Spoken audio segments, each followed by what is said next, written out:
Right, hello again, Daniel Guiney here in the fourth of my little videos thinking about ways of knowing in theory of knowledge. This one will be pretty short, I suspect, but it was probably the most fun compiling of all the four I did, so I hope you enjoy this one. And today I'm going to talk briefly about sense perception as a way of knowing in TOK. I'm certainly not an expert or a psychologist, but I hope just to offer some thoughts to teachers out there on this course to promote some further conversation. So, firstly, why I chose this WOC? Well, I thought it might be a little bit more challenging for me personally than, say, an area like reasoning or memory as a way of knowing, because it was something I had hitherto not given much thought to. And also, having my little baby, whose passion right now is scratch and sniff books, urged me to throw a bit of caution to the wind and to dabble into sense perception as a WOC. She's having a lot of fun reacting to tastes, eating sharp tasting apple, and also her vision as another sense perception. If she sees someone who looks a bit like her mother but isn't, she'll often start crying. And even her hearing, nothing calms her like white noise, vacuum cleaners in particular, because apparently that reminds babies of being in the womb. So having a little baby also made me choose this topic. And as Eckhart Tolle on YouTube tells us, sense perception is around us all day, every day. And right now, you might be looking at the light reflected into your glass of water, or coming from my window over here. You might be feeling some fresh air come through the window behind you, or you might just be listening to the sound of your keyboard typing away. But you're forming, and I'm forming, knowledge through our sense perception constantly. So, I guess here's the defining key term section. As human beings, if we're very lucky, we're gifted from birth with the five senses, which is sight, smell, hearing, taste, and touch. And what I hope to achieve here is a very quick run through of those senses and how they might affect our knowledge. After all, if we can't trust what we see and smell and touch, etc., then what can we trust? And apologies, I've spent most of this talk, or I will spend most of this talk talking about visual sense perception, just because I found that the most interesting of the five senses. So apologies if the other sections are a bit briefer. We might fill them out in conversation. So I'll start off with hearing. Can we trust our hearing as a way of knowing? That was my kind of in to this topic, and my thoughts went back to tank drivers.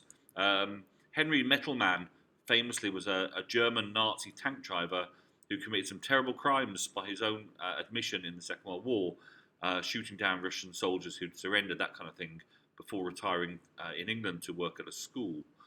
And then modern tank drivers often talk about listening to things like heavy metal music because it kind of whips them up into a frenzy. So it can affect our emotions. And it can also have the opposite effect. If you go to a shopping mall, you might have some nice gentle music playing in the background. Or if you're being on hold on a telephone, phoning your bank or somebody, they might put some very kind of calm jazz music on because they know that it can affect your attitude and your behaviour and your knowledge.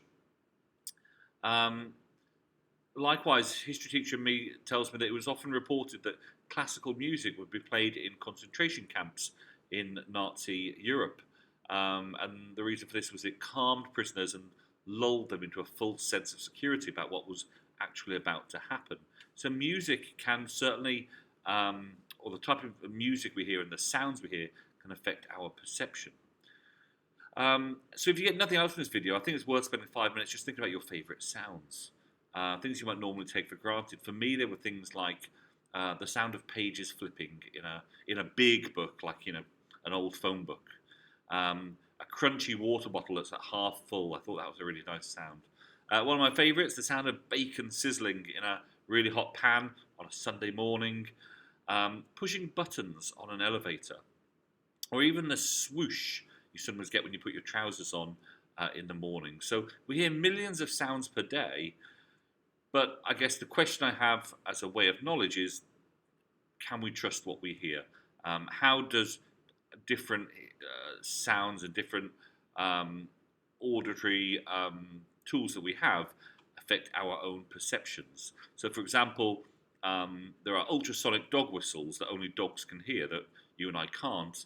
And it was recently in the news a few years ago that there are some sounds so high pitched, science teachers help me out here, that only teenagers can hear them. And when you get to like my ripe old age, you can't hear certain sounds. And in the UK, I think there was a supermarket called Spar where groups of young people would often congregate outside. And I think it was worried that people were worried, the owners of the company were worried that this was seen as a bad image and that these people might be causing trouble. So they piped in this sound that only teenagers could hear. Again, there are questions of ethics and human rights here. But obviously teenagers can hear different sounds than I can. So if we hear different things and we hear differently, that surely must impact on the knowledge we receive. And again, just as an aside, it's worth throwing in, Beethoven couldn't hear at all, but still produced masterpieces. So let's move on to another sense perception, which is smell.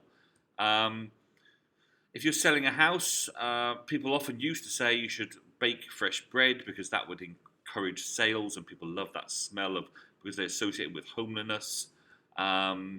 So again, this started just making me think, what are my favourite smells? And they included things like allium, the flower. It's got a really pungent, beautiful perfume, and honeysuckle as well. I also love the smell of hand sanitizer. In the current world environment, I'm sure more people have been smelling that more and more. There are lots of things that I enjoy smelling. My olfactory glands are working, but my sense of smell is not as good as, say, a bloodhound. So does that mean we have different experiences? If I go wine tasting, is it possible that somebody else can smell eucalyptus in their glass of red, whereas to me it's just vinegar or plonk? Okay, so the knowledge we receive can depend upon our smell perception. Thirdly, again, very briefly, touch perception. As a history teacher, it was often, we often look at World War One. Lots of incredible inventions came back to the World War, like X-rays and blood transfusions and plastic surgery. But there was certainly an awful lot of people who were wounded and maimed during the First World War, and lots of amputations took place. It's often reported that people have phantom limb syndrome, and that came about in World War One as well. The idea that people could feel their limbs even though they weren't actually there. So I think touch perception is something we could look at an awful lot. And then the next one is taste perception. If you were to hold your nose and just look with your eyes and eat a McDonald's French fry, I don't think it would taste that nice because the number of other senses and smells coming in there. Likewise, one of my favourites, the king of fruits, durian, banned in Singapore on buses and elevators and so on. But it's, for many people, it's that the wonderful custardy, stinky flavour and smell is quite fantastic. And I guess in somewhere like my home country of England, blue cheese would be, or blue Stilton for me, would be something that would create different reactions. So in terms of taste, what I'm trying to say is, why do some people love durian or blue cheese or other smelly, stinky, weird tasting foods, and other people don't? So do we like things because of their taste? Do we have different taste perception? Knowledge question. So on to the main part of the talk then, probably the most interesting bit, which is about sight perception. I don't know why I found this one more interesting. Maybe I'm more of a visual person, I don't know. But we move our eyes 3 or 4 times per second. So I had a lot of fun researching this week for this section. There are many optical illusions out there on the internet. And my biggest piece of advice here would be just to go out there and Google the word optical illusion or the words optical illusion to find some of these. So just have a look at some of the following and just ask yourself what you see. So first one, can you see a man looking straight or to the side?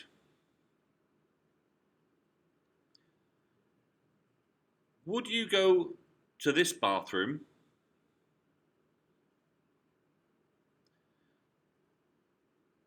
Is this a happy or a sad image? What if I flip it over? I like this one. Is this dog's mouth open or closed? What can you see here? Nothing? Okay, try shaking your head left to right for about 5 to 10 seconds.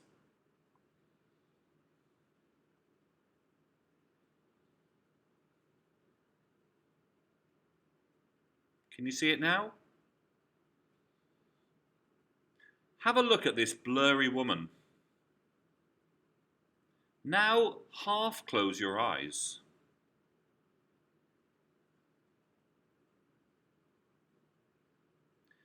Is this bin floating? Or is there a puddle? Is this a hole in the ground? Or a bundle of hay? Is this tree walking? Is this chair broken? Is this a skull or two girls playing with a bunny rabbit? Can you see the predator in the jungle?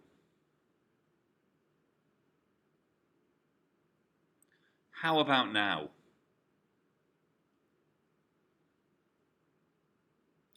Okay, I hope you enjoyed those. I had a lot of fun finding them on the internet.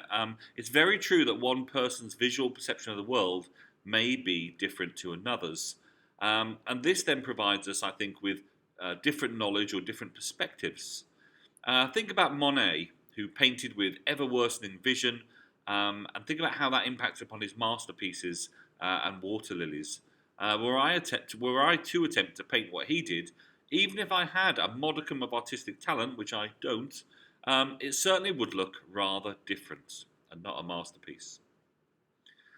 There are some fantastic TED Talks on optical illusions. Neuroscientist Poppy Crum discusses the famous case of the dress which went viral on the internet not long ago. Was it blue and black, which is what I thought, or white and gold? And the answer lies in our perception, and we all see things differently. This is what she terms the power of perspective.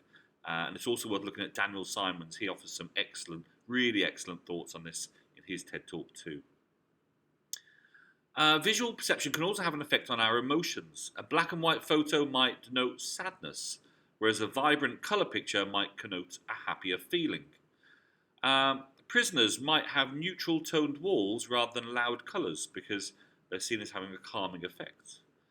Some even say pink reminds people of being in the womb.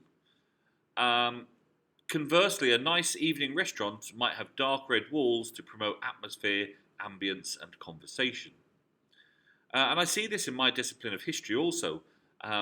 If you haven't seen Peter Jackson's epic They Shall Not Grow Old, you really should do. It absolutely mesmerised me as someone who studied the First World War for, I don't know, over 30 plus years. For the first time, I really felt like it brought the First World War back to life for me like nothing else. Also, have a look at this picture of the Paris riots, which took place not too long ago.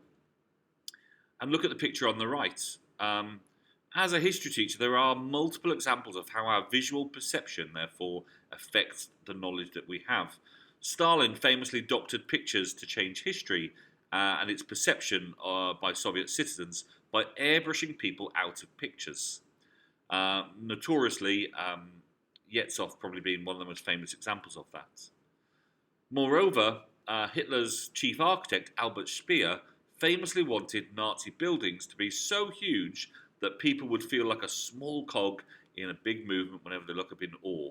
The Reichstag building in Berlin, which was going to be renamed Germania, was meant to have such a large dome at the top of it when it was built, and it would have had its own weather system at the top. And I guess, fortunately for the good of Europe, it was never built. And again, you can look at the Nuremberg rallies, the 1936 Olympics, all of those big events designed to make people feel small and therefore to follow. When I lived in Egypt, I took great joy out of visiting the necropolis many times. And Cheops had an interesting dilemma. He wanted to build a big pyramid. He was a pharaoh after all, and it reflected your wealth. But he didn't want to disrespect his father. So what did he do? Well, was he going to build a bigger pyramid and show up his father? No, he wasn't. But he got around it by building a slightly smaller pyramid, but on a bigger hill. So it looked and gave the perception of greatness without being disrespectful. Just for a bit of fun, here are a few personal ones. Trick eye museums are quite popular, I think, in Korea. I think they originated in Korea. This is one I went to when I lived in Singapore.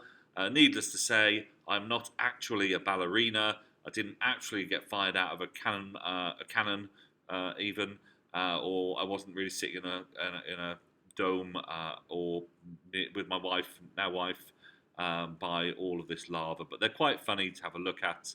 Something you might want to use possibly with your students if you've got something similar yourself. And I think you can probably doctor them on the internet as well.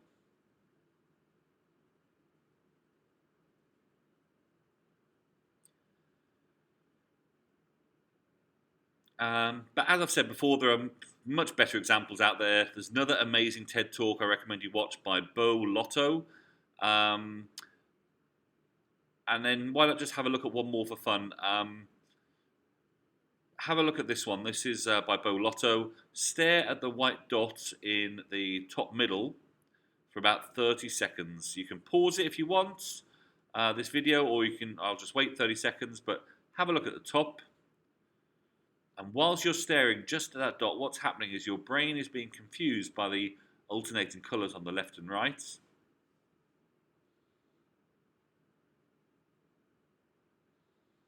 So just hold it for another 20 seconds more.